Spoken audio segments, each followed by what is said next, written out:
Bismillahirrahmanirrahim. Kemudian ada al-uslubul amali min qibalil muta'allim. Demonstrasi dari sisi siswanya yang suruh melakukan. Ini ada hadis cukup panjang juga dalam Sahih Ibnu Hibban dan Sahih Bukhari. Dari Abu Hurairah, datang seorang lelaki ke masjid, kemudian sholat, kemudian duduk. Setelah itu Rasulullah SAW katakan, irji' fasolli, ulangi sholat engkau itu. Fa innaka lam tusolli, engkau itu belum sholat. Hatta fa'ala dzalika salasa marrat, sampai itu terulang 3 kali coba. Faqala rajul, setelah 3 kali sholat kok disuruh ngulang terus, maka dia katakan, walladzi ba'atsaka bil haqq, demi zat yang mengutus engkau dengan membawa kebenaran. Ma'arifu ghairu hadza fa'allimni, aku enggak ngerti selain ini, yang ku tahu sholat itu ya begini, kok engkau suruh ngulang terus. Fa'allimni, maka ajari aku. Maka kemudian Rasulullah mengajari ini dalam hadis yang cukup panjang ini, ya, sebagaimana kita pelajari di dalam pelajaran sholat. Kita cuma ambil sisi ininya lah pendidikannya, yakni Rasulullah menyuruh dulu si sahabat ini untuk sholat dulu, nggak diajari langsung oleh Rasulullah Shallallahu Alaihi Wasallam. Dilihatkan kok salah, ulangi, lihatkan lagi kok salah lagi, ulangi lagi sampai 3 kali.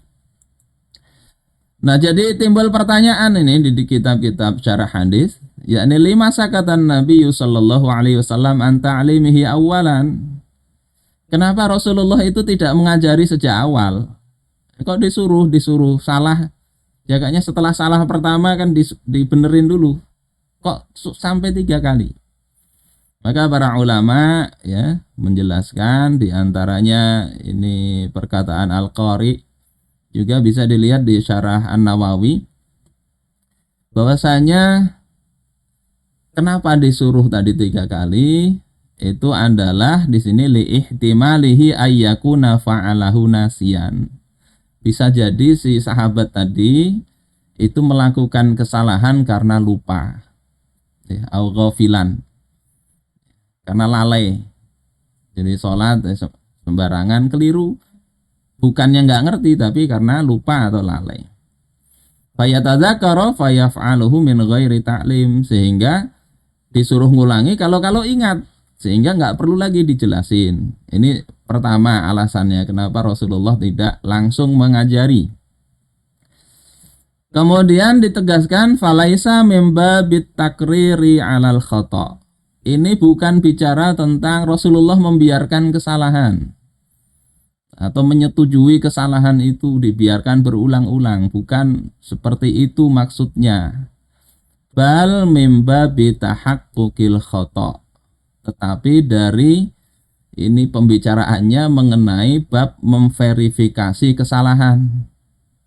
Jadi kesalahan ini perlu diverifikasi, ini betul-betul nggak ngerti kah atau lalai saja kah? Aw bi annahu lam ya'lamhu aula, yakni memverifikasi dia ini ngerti apa enggak. Liyakuna ablagha fi ta'rifihi, agar itu lebih membekas di dalam pembelajaran itu. Jadi ini masuk ke dalam teknik, sebetulnya teknik suruh praktek, supaya dia belajar dari kesalahan, dijelasin oleh Rasul, itu akan lebih merasuk, lebih kokoh pemahamannya daripada sekedar ceramah terus, tidak. Karena di dalam hadis yang lain kan Rasulullah katakan juga, shollu kama ra'aitumuni usolli, sholatlah kalian sebagaimana engkau lihat, ya, kalian lihat aku ini sholat. Cuma tadi kan setelah melihat ternyata juga belum tentu paham, makanya dijelasin lagi. Saudara-saudaraku sekalian rahimakumullah, Ibnu Abdul Bar mengatakan di dalam kitab beliau At-Tamhid, wa qad yakunul bayan bil fi'li asbata ahyanan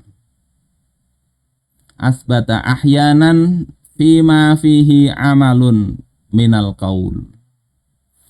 Dan ada kalanya penjelasan dengan perbuatan itu lebih kokoh dalam perkara di mana di situ ada amal, ada perbuatannya. Karena apa? Karena ada hadis Ibnu Abbas ketika Rasulullah itu mengatakan laisal khabaru kal muayanah. Yang namanya berita itu tidak seperti melihat sendiri. Disampaikan misalnya ada pemuda mau melamar misalnya, diceritakan ini gadisnya ini begini. Kalau nggak melihat sendiri kan nggak tergambar ya. Kalau dikatakan cantik misalnya, gimana cantiknya? Siapa tahu nggak seperti yang dipersepsikan. Berita itu begitu. Berita itu tidak seperti melihat sendiri. Saya pernah mendengarkan dulu itu belum ada, masih susah lah menonton video itu susah. Ada ceramah